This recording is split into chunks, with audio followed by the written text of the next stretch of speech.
Hello ಜನರೇ, welcome back to my YouTube channel ಸಖತ್ ಕಥೆಗಳು. ಈ ವಿಡಿಯೋಸ್ನ ಇಲ್ಲ ಪಾಡ್ಕಾಸ್ಟ್ ನ ಕೇಳ್ತಿದ್ರೆ ಅದ್ ನಿಮ್ಗೆ ಇಷ್ಟ ಆಗ್ತಿದೆ ಅಂತ ನಾನು ಅನ್ಕೊಂತೀನಿ. ದಯವಿಟ್ಟು ಸಬ್ಸ್ಕ್ರೈಬ್ ಮಾಡಿ. ಹಾಗೆ ಇಲ್ಲೊಂದು ಸಣ್ಣ ಗ್ಲಿಮ್ಸ್ ಆಗ್ತೀನಿ ಯಾವ ರೀತಿ ಲೈಕ್ ಹಾಗೂ ಸಬ್ಸ್ಕ್ರೈಬ್ ಮಾಡೋದು ಅಂತ. ಪ್ಲೀಸ್ ಡೂ ಲೈಕ್, ಕಾಮೆಂಟ್, ನಿಮ್ಗೆ ಏನ್ ಇಷ್ಟ ಆಗುತ್ತೆ ಅನ್ನೋದ್ರ ಕಾಮೆಂಟ್ ಸೆಕ್ಷನ್ ಮೂಲಕ ತಿಳಿಸಿ. ಹಾಗೆ ಸಬ್ಸ್ಕ್ರೈಬ್ ಆಗಿ. ಪಾರ್ಟ್ 1 ಪಾರ್ಟ್ 2 ನ ರಿಲೀಸ್ ಮಾಡಿದಾಗ ನೀವು ಮಿಸ್ ಮಾಡ್ಕೊಳ್ಳಲ್ಲ. ಪ್ರತಿದಿನ ಅದೇ ಗೋಳಾಟ. ಎದ್ದೇಳು, ಕೆಲ್ಸಕ್ಕೆ ಹೋಗು, ಸ್ಟ್ರಗಲ್ ಮಾಡು, ಕಷ್ಟಪಡು. ಯಾರ್ ಲೈಫಲ್ಲಿ ತಾನೇ ಇಲ್ಲ ಹೇಳಿ? ಇರುವೆಗೆ ಇರುವೆ ಬಾರ, ಆನೆಗೆ ಆನೆ ಬಾರ ಅನ್ನೋ ಹಾಗೆ ಇತ್ತೀಚಿನ ದಿನಗಳಲ್ಲಿ ಟೆಕ್ನಾಲಜಿ ಎಷ್ಟು ಮುಂದುವರೆದಿದೆಯೋ ಅಷ್ಟೇ ನಾವು ಎಫರ್ಟ್ಸ್ ಕೂಡ ಹಾಕ್ತಾ ಇದೀವಿ. ಆ ಎಫರ್ಟ್ಸ್ ಹಾಕಿದ್ರು ರಿಸಲ್ಟ್ ಇಮಿಡಿಯೇಟ್ ಆಗಿ ಸಿಗ್ತಿಲ್ವಲ್ಲ ಅಂತ ಬೇಜಾರು ಪಡ್ಕೊಂಡು ಒಂದು ಐಡಿಯಾಯಿಂದ ಇನ್ನೊಂದು ಐಡಿಯಾಗೆ ಜಂಪ್ ಆಗ್ತಾನೇ ಇದೀವಿ. ಈ ಥರ ಆಗಿ ನಮ್ಮ ತಲೆಯಲ್ಲಿರೋ ಕೂದಲೆಲ್ಲ ಉದ್ರಿ ನಾಳೆ ದಿನ ನಮ್ಮ ಕಣ್ಣೆಲ್ಲ ಡಾರ್ಕ್ ಸರ್ಕಲ್ ತುಂಬಿಕೊಂಡು ನಾವು ಹೆಂಗೆ ಬದುಕಬೇಕು ಹೇಳಿ? ನಂಗೆ ಒಂದು ಮೂಮೆಂಟ್ ಮುಂಗಾರು ಮಳೆ ಗಣೇಶ್ ಡೈಲಾಗ್ ನೆನ್ಪು ಬಂದು ಹೋಯ್ತು. ಓಕೆ, ಇವತ್ತಿನ ಸಖತ್ ಕತೆ ಏನಪ್ಪಾ ಅಂದರೆ, ನಮಗೆ ಈ ಥರ ಆಪರ್ಚುನಿಟಿನ ಕ್ರಿಯೇಟ್ ಮಾಡ್ಕೊಡ್ತಿರೋ ಈ ಯೂಟ್ಯೂಬ್ ಪ್ಲಾಟ್ಫಾರ್ಮ್ ನಿಜಕ್ಕೂ ಅಷ್ಟು ಸುಲಭವಾಗಿ ಮಾಡ್ತಿದಾರ? ಮಾನಿಟೈಸೇಷನ್ ಎಲ್ಲ ಏನಕ್ಕೆ ಮಾಡ್ತಿದ್ದಾರೆ? ಇದು ಹೆಂಗೆ ಬೆಳೀತು? ಹೆಂಗೆ ಎಷ್ಟು ಜನ ಇದರಲ್ಲಿ ಇನ್ವಾಲ್ವ್ ಆಗಿದ್ದಾರೆ ಮತ್ತು ಹಾಗೆ ಹೆಂಗೆ ಎಂಗೇಜ್ಡ್ ಆಗಿದ್ದಾರೆ ಅನ್ನೋದನ್ನು ತಿಳ್ಕೊಳ್ಳೋಕ್ಕೆ ನಾನು ಗೂಗಲ್ ಮಾಡ್ತಿದ್ದೆ. ಗೂಗಲ್ ಅಲ್ಲ, ಯೂಟ್ಯೂಬ್ ಮಾಡ್ತಿದ್ದೆ. ಸೊ ಯೂಟ್ಯೂಬ್ ಮಾಡುವಾಗ ನನಗೆ ಎಲ್ಲೂ ಕನ್ನಡದಲ್ಲಿ ಯೂಟ್ಯೂಬ್ ಯಾಕೆ ಬಂದಿದೆ, ಯೂಟ್ಯೂಬ್ ಹೇಗೆ ಹುಟ್ಕೋತು, ಒಂದು ಇನ್ಫಾರ್ಮೇಶನ್ ಕೂಡ ಸಿಕ್ಲಿಲ್ಲ. ಕಾರಣ ನನಗೆ ನಿಜಕ್ಕೂ ಸತ್ಯ ಅನಿಸಿದ್ದು, ನಾವು ಕನ್ನಡದಲ್ಲಿ ಇಲ್ಲ, ಆಲ್ಮೋಸ್ಟ್ ಕನ್ನಡದಲ್ಲಿ ಅಂತಲ್ಲ, ಇಂಗ್ಲೀಷ್ ಭಾಷೆ ಬಿಟ್ಟರೆ ಬೇರೆ ಯಾವ ಭಾಷೆಯಲ್ಲೂ ನನಗೆ ಯೂಟ್ಯೂಬ್ ಹೇಗೆ ಬೆಳೀತು ಅನ್ನೋದ್ರ ಬಗ್ಗೆ ಸಿಕ್ಕಲಿಲ್ಲ. ಆ್ಯಂಡ್ ಇನ್ನೊಂದು ಪ್ರಾಬಬ್ಲಿ ನಾನು ಇಂಗ್ಲೀಷಲ್ಲಿ ಸರ್ಚ್ ಮಾಡಿದ್ರಿಂದ ಕೂಡ ಸಿಗದೆ ಹೋಗ್ಬೋದು, ಅದು ಒಂದು ಕಾರಣನೇ. ಬಟ್ ಸ್ಟಿಲ್ ನಾನು ಇಂಗ್ಲೀಷಲ್ಲಿ ಸರ್ಚ್ ಮಾಡಿದಾಗ ನನಗೆ ಇಂಗ್ಲೀಷಲ್ಲಿ ಮಾತ್ರ ಉತ್ತರ ಕನ್ನಡದಲ್ಲಿ ಯಾರನ್ನೋ ಆಲ್ರೆಡಿ ಯೂಟ್ಯೂಬ್ ಮೇಲೆ ವಿಡಿಯೋ ಮಾಡಿದರೆ ಇಟ್ಸ್ ಗುಡ್, ಬಟ್ ನನಗೆ ಹುಡ್ಕೋವಾಗ ಸಿಕ್ಕಲಿಲ್ಲ. ನಾನು ಅನ್ಕೋತೀನಿ ನಂದೇ ಮೊದಲ ಯೂಟ್ಯೂಬ್ ಬಗ್ಗೆ, ಅವ್ರ ಯೂಟ್ಯೂಬ್ ಕತೆ ಹೇಗೆ ಶುರು ಆಯಿತು ಅನ್ನೋದು ಮೊದಲನೇ ವಿಡಿಯೋ ಅಂತ. ಓಕೆ, ಈಗ ಇಮ್ಯಾಜಿನ್ ಮಾಡಿ, ಒಂದು ಕಾಲದಲ್ಲಿ, ಅಂದರೆ ಅದು ಯಾವ ಕಾಲ ಅಂದರೆ 2002 ಆಗ್ಲಿಂದಾನೇ ಆಲ್ಮೋಸ್ಟ್ ಕಾರ್ಪೊರೇಟ್ ಹಾವಳಿ ಶುರು ಆಗಿತ್ತು. ಆನ್ಲೈನ್ ಮೂಲಕ ಪೇಮೆಂಟ್ ಚಟುವಟಿಕೆ ಶುರು ಆಗ್ತಿರುವಂತ ಒಂದು ಎವಲ್ಯೂಷನ್ ನಡೀತಿತ್ತು ನಮ್ಮ ಮಾರ್ಕೆಟ್ ಅಲ್ಲಿ. ಅಂದ್ರೆ ಇನ್ನ UPI ಏನು ಬಂದಿರಲಿಲ್ಲ, ಆಗ ತಾನೇ ಎಕ್ಸ್ಪೆರಿಮೆಂಟ್ಗಳು ನಡೀತಾ ಇತ್ತು. ಆನ್ಲೈನ್ ಟ್ರಾನ್ಸಾಕ್ಷನ್ ಯಾವ್ದು ರೀತಿ ಮೇಂಟೈನ್ ಮಾಡ್ಬೋದು ಅಂತ. ಪ್ರಾಬಬ್ಲಿ ಕ್ರೆಡಿಟ್ ಕಾರ್ಡ್ಸ್ ಇಲ್ಲ ರೇಸರ್ ಪೇ ಅನ್ನೋದಿರ್ಬೋದು, ಅವಾಗ ಶುರು ಆಗಿತ್ತೇನೋ. ಬಟ್ ಈಗಿನ ಇತ್ತೀಚಿನ ದಿನಗಳಲ್ಲಿ UPI ಅನ್ನೋದು ಟ್ರೆಂಡಿಂಗ್ ಅಲ್ಲಿ ಇದೆ ಅಂಡ್ ಡಿಜಿಟಲ್ ಇಂಡಿಯಾಗೆ ನಾವು ಕಾಂಟ್ರಿಬ್ಯೂಟ್ ಮಾಡ್ತಿದ್ದೀವಿ. ಎನಿವೇಸ್, ದಟ್ಸ್ ನಾಟ್ ದ ಟಾಪಿಕ್ಗೆ ಬರೋ ಹಾಗಾದ್ರೆ ನಾನು ಕಂಟಿನ್ಯೂ ಮಾಡೋದೇನಪ್ಪಾ ಅಂದ್ರೆ, ಒಂದ್ ಜಮಾದಲ್ಲಿ ಒಂದು ಕಂಪನಿ ಇತ್ತು, ಅದ್ರ ಹೆಸರು ಪೇಪಾಲ್ ಅಂತ. ಈ ಪೇಪಾಲ್ ಸ್ವಲ್ಪ ಸಮಯದ ನಂತರ ಆ ಕಂಪ್ನಿನ ಬೇರೆ ಯಾರೋ ಕೊಂಡ್ಕೋಬೇಕು ಅಂತ ಇದ್ರು, ಅಂದ್ರೆ ಅಕ್ವೈರ್ ಮಾಡಬೇಕು ಅಂತ ಪ್ಲಾನ್. ಬಟ್ ಈ ಪೇಪಾಲ್ ಅವರು ಅವ್ರ ಎಂಪ್ಲಾಯೀಸ್ನ ವಾರದಲ್ಲಿ 7 ದಿನ ಕೆಲಸ ಮಾಡಿಸ್ಕೊಂಡಿದ್ದಾರೆ. ಆದ್ರೆ ಇದನ್ನ ಅಕ್ವೈರ್ ಮಾಡ್ಕೊಳಕ್ ಬಂದಿರೋರು eBay ಅನ್ನೋ ಕಂಪನಿ. ಪೇಪಾಲ್ ನ ಅಕ್ವೈರ್ ಮಾಡಾದ್ಮೇಲೆ ಅಲ್ಲಿನ ಪೇಪಾಲ್ ವರ್ಕರ್ಸ್ ನ ಫ್ಯಾಕ್ಟರಿ ವರ್ಕರ್ಸ್ ತರ ಟ್ರೀಟ್ ಮಾಡ್ತಿದ್ದಾರೆ ಅಂತ ಕಂಪ್ಲೇಂಟ್ಸ್ ಬರಕ್ ಶುರು ಆಯ್ತು. ಅಂಡ್ ಯಾರಿಗೂ ಆ ವರ್ಕ್ ಸ್ಯಾಟಿಸ್ಫ್ಯಾಕ್ಷನ್ ಅನ್ನೋದೇ ಇಲ್ಲೇ ಇಲ್ಲ. ಇದನ್ನ ನಾವು ಈಸಿಯಾಗಿ ರಿಲೇಟ್ ಮಾಡ್ಕೋಬಹುದಲ್ವಾ? ಇತ್ತೀಚಿನ ದಿನಗಳಲ್ಲಿ ಯಾರೇ ಕೆಲ್ಸಕ್ಕೆ ಹೋಗ್ತಿದೀವಿ ಅಂದ್ರೆ, ಕಾರ್ಪೊರೇಟ್ ಅಲ್ಲಿ ಅಂತಾನೂ ಅಲ್ಲ, ಇವಾಗ ನಾವ್ ಯಾವ್ದಾನ ಗಾರ್ಮೆಂಟ್ಸ್ ಅಲ್ಲಿ ಕೆಲಸ ಮಾಡಿದ್ರು ಅಷ್ಟೇ, ನಮ್ಗೆ ನಾವು ಮಾಡ್ತಿರೋ ಕೆಲಸದಲ್ಲಿ ಆತ್ಮತೃಪ್ತಿ ಇಲ್ಲ ಅಂದ್ರೆ ಅದು ಯಾವ ತರ ಇರಿಟೇಟ್ ಆಗುತ್ತಲ್ವಾ, ನೆಮ್ಮದಿನೇ ಇರಲ್ಲ, ರೈಟ್? ಎಸ್. ಸೊ ಇದೊಂದು ಕತೆ ಯಾಕೆ ಹೇಳ್ದೆ ನಾನು ಪೇಪಾಲ್ ಅಂತಂದ್ರೆ, ಯೋಚನೆ ಮಾಡಬೇಡಿ ಜಾಸ್ತಿ, ಇದ್ಯಾಕೆ ಇವಳು ತಮ್ನೇಲಲ್ಲಿ ಯೂಟ್ಯೂಬ್ ಅಂತ ಹೇಳೋದು, ಶುರುವಲ್ಲಿ ಯೂಟ್ಯೂಬ್ ಕತೆ ಅಂತೆಲ್ಲ ಹೇಳೋದು, ಪೇಪಾಲ್ ಬಗ್ಗೆ ಮಾತಾಡ್ತಿದ್ರಲ್ಲ, ಮಿಸ್ ಆಗಿ ಎಡಿಟಿಂಗ್ ಅಲ್ಲಿ ತಪ್ಪಾಯ್ತು ಅನ್ಕೊಂಡ್ರಾ? ಖಂಡಿತ ಇಲ್ಲ. ಪೇಪಾಲ್ಗೂ ಯೂಟ್ಯೂಬ್ಗೂ ಲಿಂಕ್ ಇದೆ, ಹೇಳ್ತೀನಿ ಕೇಳಿ. ಸ್ಟೀವ್ ಅನ್ನೋ ಒಬ್ಬ 21 ವರ್ಷದ ಯುವಕ. ಅವನು ಆಲ್ಮೋಸ್ಟ್ ಈ ಬಿಕಾಮ್ 3rd ಇಯರ್ ಆಫ್ ಇನ್ನ ಒಂದು 6 ತಿಂಗಳಿದೆ ಮುಗಿಯೋಕೆ ಅನ್ನೋ ತರ ಅನ್ಕೊಳ್ಳಿ, ಆಯ್ತಾ? ಅವನಿಗೆ ಒಂದು ಇಂಟರ್ವ್ಯೂ ಆಫರ್ ಬರುತ್ತೆ. ಮ್ಯಾಕ್ಸ್ ಅನ್ನೋ ಒಂದು ಪೇಪಾಲ್ HR ಆಗಿರ್ತಾನೆ, ಅಂದ್ರೆ ಹೈಯರಿಂಗ್ ರೆಕ್ರೂಟಿಂಗ್ ಟೀಮ್ ಅಲ್ಲಿ ಇರ್ತಾನೆ ಅವನು. ಮ್ಯಾಕ್ಸ್ ಅನ್ನೋನು. ಮ್ಯಾಕ್ಸ್ ಸ್ಟೀವ್ ನ ಇಂಟರ್ವ್ಯೂ ಮಾಡಿದಾಗ ಅವ್ನಿಗೆ ಏನೋ ಒಂದು ಟ್ಯಾಲೆಂಟ್ ಇದೆ, ಇವನು ಕೆಲಸ ಕೊಡೋಣ ಅಂತ ಕೆಲಸ ಕೊಟ್ಟು ಕರ್ಕೊಂತಾನೆ. ಸ್ಟೀವ್ ಇನ್ನ ಗ್ರಾಜುಯೇಷನ್ ಮುಗಿಸಿರಲ್ಲ, ಸರಿ ಬಿಡು ಜೀವನದಲ್ಲಿ ಏನೋ ಒಂದು ಮಾಡೋಣ, ಕೆಲಸ ಸಿಕ್ಕಿದೆಯಲ್ಲ ಅಂತ ಹೇಳಿ ಕೆಲ್ಸಕ್ಕೆ ಮೂವ್ ಆಗ್ತಾನೆ. ಅವನಿಗೆ ಗ್ರಾಜುಯೇಷನ್ ಇನ್ನ ಕ್ವಾಲಿಫಿಕೇಶನ್ ಸರಿ ಇಲ್ಲ ಅಂತ ಹೇಳಿ ಅವನಿಗೆ ರೆಂಟೆಡ್ ಜಾಗ ಕೂಡ ಸಿಗದೆ ನೆಲದ ಮೇಲೆ ಮಲ್ಕೊಂಡು ಅವನ ಜೀವನನ ಸಾಗಿಸ್ತಿರ್ತಾನೆ. ಈಗ ದ ಫೇಸ್ ಆಫ್ ಥಾಟ್, ಈ ಪಾಡ್ಕಾಸ್ಟ್ ನಾನು ಚಾಪ್ಟರ್ ವೈಸ್ ಎಕ್ಸ್ಪ್ಲೈನ್ ಮಾಡ್ತಾ ಹೋಗ್ತೀನಿ. ಥಾಟ್ ಫಸ್ಟು, ಯೂಟ್ಯೂಬ್ ಅನ್ನೋ ಥಾಟು ಯಾರ ತಲೆಯಲ್ಲಿ ಬಂತು ಅಂದ್ರೆ, ಯೂಟ್ಯೂಬ್ ಅಂತಾನೆ ತಲೆಗೆ ಬಂತಾ ಇಲ್ಲ ಹೇಗದು ಶುರು ಆಯ್ತು ಅಂತ ಹೇಳ್ತೀನಿ. ಅಂದ್ರೆ ಇದನ್ನ ನಾವು ಬ್ರೈನ್ ಸ್ಟಾರ್ಮಿಂಗ್ ಸೆಷನ್ ಅಂತಾನೂ ಅನ್ಕೊಬಹುದು, ಆಯ್ತಾ? ಸೊ ಮ್ಯಾಕ್ಸ್ ಅನ್ನೋನು ಹೈರಿಂಗ್ ಮಾಡಿರ್ತಾನಲ್ಲ ಸ್ಟೀವ್ನ. ಇಂಟರ್ವ್ಯೂ ಆದ್ಮೇಲೆ ಅವನು ಇವೊಂದು ಅವ್ನು ಗ್ರಾಜುಯೇಷನ್ ತಗೊಂಡಿರಲ್ಲ ಅಂತಂದ್ರೂ 20 ಜನ ಇರುವಂತ ಟೀಮ್ ನ ಹ್ಯಾಂಡಲ್ ಮಾಡೋಷ್ಟು ಕೆಪಾಬಿಲಿಟಿ ಅವನಿಗಿರುತ್ತೆ. ಅಂದ್ರೆ ಇಲ್ಲೇನ್ ಗೊತ್ತಾಯ್ತು, qualification is not always important. That's okay to be not okay, ಓಕೆನಾ. ಸೊ ಇದಾದ್ಮೇಲೆ ನೆಕ್ಸ್ಟ್ ಅವ್ನಿಗೆ ಯಾವಾಗ್ಲೂ ಅವ್ನು ಕೊರಿತಾ ಇರುತ್ತೆ, ಯಾಕೆ ಈ ತರ ನಾವು ಎಂಪ್ಲಾಯೀಸ್ನ ಈ ತರ ಟ್ರೀಟ್ ಮಾಡ್ತಿದ್ದಾರೆ. ಒಂಥರ ಅವ್ನಿಗೆ ಜಾಬ್ ಸ್ಯಾಟಿಸ್ಫ್ಯಾಕ್ಷನ್ ಇರಲ್ಲ. ಬಟ್ ಸ್ಟಿಲ್ ಅವ್ನಿಗೆ ಒಂದಷ್ಟು ಪ್ರಾಜೆಕ್ಟ್ಸ್ ಹ್ಯಾಂಡ್ಲಿಂಗ್ ಕೊಟ್ಟಿರ್ತಾರೆ. ಆ ಪ್ರಾಜೆಕ್ಟ್ಸ್ ನ ಮುಗಿಸೋ ತನಕ ಅಂದ್ರೆ ಇಲ್ಲಿ ಅವ್ನ ಕಮಿಟ್ಮೆಂಟ್ ನ ನಾವು ತಿಳ್ಕೊಬಹುದು. ಅವ್ನಿಗೆ ಕಮಿಟ್ಮೆಂಟ್ ಅನ್ನೋದು ತುಂಬಾ ಇಂಪಾರ್ಟೆಂಟ್ ಆಗಿರುತ್ತೆ. ಅದನ್ನ ಬಿಟ್ಟು ಬೇರೆ ಕಡೆ ಅವ್ನು ಏನೋ ಸ್ಟಾರ್ಟ್ ಮಾಡೋದಕ್ಕೆ ಅವ್ನಿಗೆ ಇಂಟ್ರೆಸ್ಟ್ ಇರಲ್ಲ. ನಾವ್ ಎಷ್ಟತಿ ಅನ್ಕೊಂತೀವಲ್ಲ ಕೆಲಸ ಮಾಡೋವಾಗ ಏನ್ ಹಿಂಗಿದೆ ನಮ್ ಲೈಫು, ನಮ್ದು ಪರ್ಪಸ್ ಏನು, ನಾನೇನ್ ಮಾಡ್ಬೇಕು ನೆಕ್ಸ್ಟ್ ಅಂತ. ಅದೇ ತರ ಸ್ಟೀವ್ಗೂ ಒಂದು ಥಾಟ್ ಬಂತು, ಏನಿದೆ ಎಂಪ್ಲಾಯೀಸ್ನ ಈ ತರ ಟ್ರೀಟ್ ಮಾಡ್ತಿದಾರಲ್ಲ ಅಕ್ವಿಸಿಷನ್ ಆದ್ಮೇಲೆ, ನಾನು ಏನಾದ್ರೂ ಮಾಡ್ಬೇಕಲ್ಲ, ನಾನು ಹೀಗೆ ಇದ್ರೆ ಹೇಗೆ, ನಾನು ಒಂದು ಹೊಸ ಕಂಪ್ನಿ ಏನಾದ್ರೂ ಓಪನ್ ಮಾಡ್ಬಿಡ್ಲಾ ಅಂತ ಒಂದು ಥಾಟ್ ಬರುತ್ತೆ. ನೆಕ್ಸ್ಟ್ ಥಾಟ್ ಬಂದ್ಮೇಲೆ ಸುಮ್ಮನಿರಕ್ಕಾಗತ್ತಾ? ಸ್ಟೀವ್ ಅನ್ನೋರು ಈ ಐಡಿಯಾನ ಹೇಗೆ ಇನ್ನ ಎಕ್ಸ್ಟೆಂಡ್ ಮಾಡ್ಬೋದು ಅನ್ನೋದ್ರ ಬಗ್ಗೆ ಯೋಚನೆ ಮಾಡಕ್ ಶುರು ಮಾಡ್ತಾರೆ. ಹಾಗೆ ಅವರ ಕೋ ವರ್ಕರ್ಸ್ ಜಾವೇದ್ ಕರೀಂ ಮತ್ತು ಚಾಡ್ ಹರ್ಲಿಗೆ ಹಂಚ್ಕೋತಾರೆ, ನನ್ಗೆ ಈ ತರ ಥಾಟ್ ಬಂದಿದೆ, ನಿಮ್ಗೂ ಹೀಗೆ ಅನಿಸ್ತಿದ್ಯಾ ಅಂತ ಮಾತಾಡ್ಕೊ. ಸ್ಟೀವ್ ಅನ್ನೋರು, ಜಾವೇದ್ ಅನ್ನೋರು, ಚಾಡ್ ಅನ್ನೋರು 3 ಜನ ಫ್ರೆಂಡ್ಸ್ ಆಗಿರ್ತಾರೆ. ಏನಾದ್ರೂ ಜೀವನದಲ್ಲಿ ಸಾಧಿಸ್ಬೇಕಲ್ಲ, ಏನಾದ್ರೂ ಜೀವನದಲ್ಲಿ ಮಾಡ್ಬೇಕಲ್ಲ ಅಂತ ಅನ್ಕೊಂತ ಇರ್ತಾರೆ. ಈ ಚಾಡ್ ಅನ್ನೋರ್ ಕ್ಯಾಲಿಬರ್ ಬಂದು ಡಿಸೈನಿಂಗ್ ಅಲ್ಲಿ ಇರುತ್ತೆ. ಅಂದ್ರೆ ಅವ್ರ ಇಂಟರ್ವ್ಯೂ ಹೆಂಗ್ ಪಾಸ್ ಆಗಿರ್ತಾರೆ ಪೇಪಾಲ್ ಅಲ್ಲಿ ಅಂತಂದ್ರೆ, ಒಂದು ನಮ್ಗೆ ಪೇಪಾಲ್ಗೆ ಒಂದು ಲೋಗೋ ಡಿಸೈನ್ ಕ್ರಿಯೇಟ್ ಮಾಡ್ಕೊಡು ಚಾಡ್ ಅಂತ ಹೇಳಿ ಅವ್ರ ಇಂಟರ್ವ್ಯೂ ಕ್ವಶನ್ ಆಗಿರುತ್ತೆ.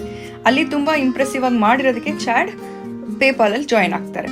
ಅಂಡ್ ಜಾವೇದ್ ಆಲ್ಸೋ ಮ್ಯಾಕ್ಸ್ ಅವ್ರ ಕಡೆಯಿಂದನೇ ರೆಕ್ರೂಟ್ ಆಗಿರ್ತಾರೆ. ಇವರು ಅಷ್ಟೇ ಸಾಫ್ಟ್ವೇರ್ ಬಿಲ್ಡಿಂಗ್ ಅಲ್ಲೆಲ್ಲ ತುಂಬಾ ಚೆನ್ನಾಗಿರೋರು. ಅನಿವಾರ್ಯದ ಸಿಚುಯೇಷನ್ ಇಂದ ಇವರು ಕೂಡ ಪೇಪಾಲ್ ಕೆಲಸಕ್ಕೆ ಮಾಡ್ತಾ ಇರ್ತಾರೆ.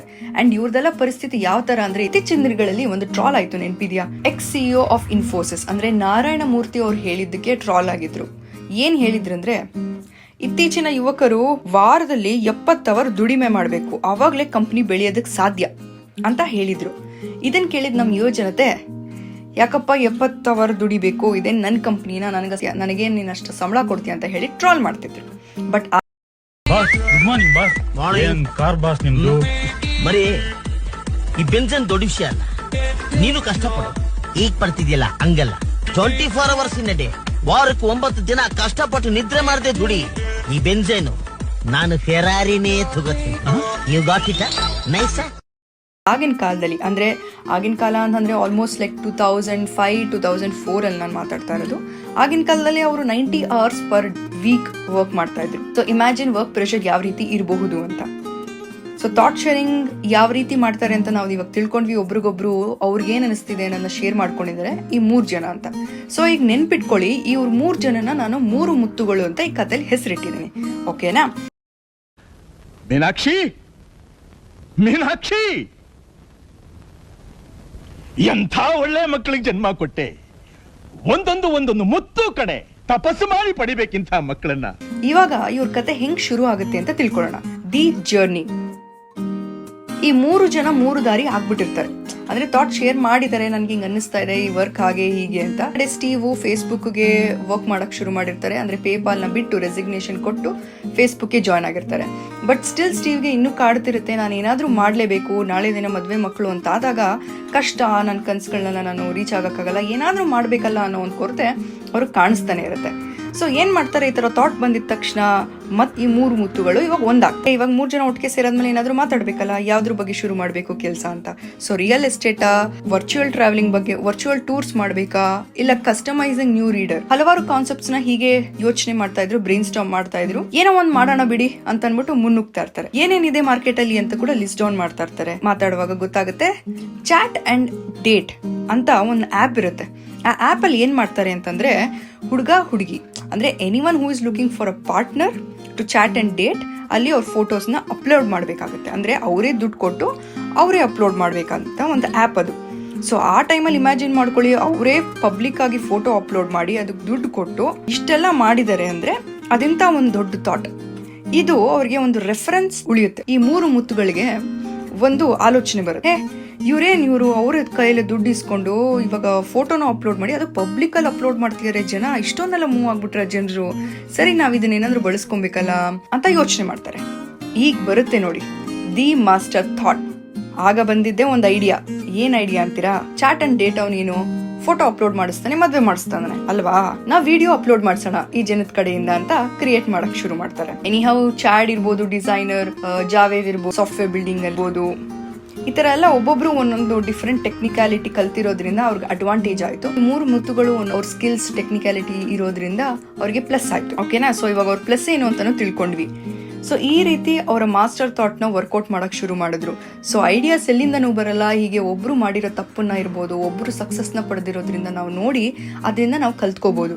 ಸೊ ರೆಫರೆನ್ಸ್ನ ಮೋಟಿವೇಶನ್ನ ನಾವು ನಮ್ಮೊಳಗಿಂದನೇ ಯಾವಾಗಲೂ ತೆಗಿಬೇಕು ಅಂದ್ರೆ ಕಷ್ಟ. ಆಬ್ವಿಯಸ್ಲಿ ಕೆಲವೊಂದ್ಸತಿ ನಾವು ಬೇರೆಯವ್ರು ಏನ್ ಕೆಲಸ ಮಾಡಿದ್ದಾರೆ ಅಂತ ನೋಡಿ ನಾವು ತಿಳ್ಕೊಬೇಕು. ಈಗ ಆಕ್ಚುಯಲ್ ಕತೆ ಶುರು. ಏನ್ ಗೊತ್ತಾ, ಟಿವಿಗ ಫೇಸ್ಬುಕ್ ಅಲ್ಲಿ ಕೆಲಸ ಮಾಡ್ತಿರ್ತಾರಲ್ಲ, ಫೇಸ್ಬುಕ್ ಅಲ್ಲಿ ಕೆಲಸ ಮಾಡೋದ್ ಬಿಟ್ಬಿಡ್ತಾರೆ, ರೆಸಿಗ್ನೇಷನ್ ಕೊಡ್ತಾರೆ. ಜಾವೇದ್ ಮಾಸ್ಟರ್ಸ್ ಮಾಡಕ್ ಹೋಗ್ತಾರೆ. ಹಾಗೆ ಈ ಕಡೆ ಕೆಲಸ ಯೂಟ್ಯೂಬ್ ಏನಿರುತ್ತಲ್ಲ ಆ ಐಡಿಯಾನು ಬ್ಯಾಲೆನ್ಸ್ ಮಾಡ್ತಾ ಹೋಗ್ತಾರೆ. ಸ್ಟೀವ್ಗೆ ಆಗ FB VP ಹೇಳ್ತಾರೆ, ನೋಡು ನೀನು ದೊಡ್ಡ ತಪ್ಪು ಮಾಡ್ತಾ ಇದೀಯಾ, ರಿಸಿಗ್ನೇಷನ್ ಎಲ್ಲ ಕೊಡಬೇಡ, ಯು ವಿಲ್ ರಿಗ್ರೆಟ್ ಅಂತ ಹೇಳ್ತಾರೆ. ಸ್ಟಿಲ್ ಅವ್ರಿಗೆ ಸ್ಟೀವ್ಗೆ ಕನ್ವಿನ್ಸಿಂಗ್ ಆಗ್ತಿಲ್ಲ, ಆಗಲ್ಲ, ನನಗೆ ಇಷ್ಟು ವರ್ಷ ಕೆಲಸ ಮಾಡಿದೀನಿ, ಈಗ ನನ್ನ ಮನಸ್ಸಿಗೆ ಏನ್ ಅನ್ಸುತ್ತೆ ಅದನ್ನ ಮಾಡಕ್ ಹೊರಡ್ತೀನಿ ಅಂತ 3 ಮುತ್ತುಗಳು ಒಟ್ಟಿಗೆ ಸೇರಿ ಕೊನೆಗೆ ಒಂದು ವಿಡಿಯೋ ಡೇಟಿಂಗ್ ಆಪ್ ನ ಶುರುವನ್ನೇ ಮಾಡ್ತಾರೆ. ಯೂಟ್ಯೂಬ್ ಅಂತ ನಾಮಕರಣ ಮಾಡೇ ಬಿಡ್ತಾರೆ. ಯು ಅಂದ್ರೆ ಜನಕ್ಕೆ ಬೇಕಾಗಿರೋ ವಿಷಯ, ಟ್ಯೂಬ್ ಅಂದ್ರೆ ಟಿವಿ. ತಗೋ, ಹಿಂಗೊಬ್ರು ಯಾರನ್ನ ಬೆಳಿತಿರ್ಬೇಕಾದಾಗ ಯಾರಾದ್ರೂ ಒಬ್ರು ಬೀಳ್ಸಕ್ ರೆಡಿ ಇರ್ಬೇಕಲ್ಲ, ಆವಾಗ ಬಂತು ನೋಡಿ ಗೂಗಲ್ ವಿಡಿಯೋ. ಈ ಇಷ್ಟೆಲ್ಲ ಆದ್ರೂ ಸ್ಟ್ರಾಂಗ್ ಆಗಿ ಇಲ್ಲ ಬಿಡು ಗೂಗಲ್ ವಿಡಿಯೋ ಅವ್ರ ಪಾಡಿಗೆ ಅವ್ರು ಮಾಡ್ಲಿ, ನಮ್ಮ ಪಾಡನ್ನು ನಾವು ಮಾಡೋಣ ಅಂತ ಈ 3 ಮುತ್ತುಗಳು ಮುನ್ನುಗ್ತಾನೆ ಇರ್ತಾರೆ. ಇಷ್ಟರೊಳಗೆ 2005 ಆಗೇ ಹೋಗಿತ್ತು. ಯಾರು ವಿಡಿಯೋ ಅಪ್ಲೋಡೇ ಮಾಡ್ತಾ ಇಲ್ಲ ಯೂಟ್ಯೂಬ್ ಅಲ್ಲಿ, ಬೇಜಾರಾಗ್ತಾ ಇತ್ತು ಅವ್ರಿಗೆ ಏನ್ ಮಾಡೋದು ಅಂತ.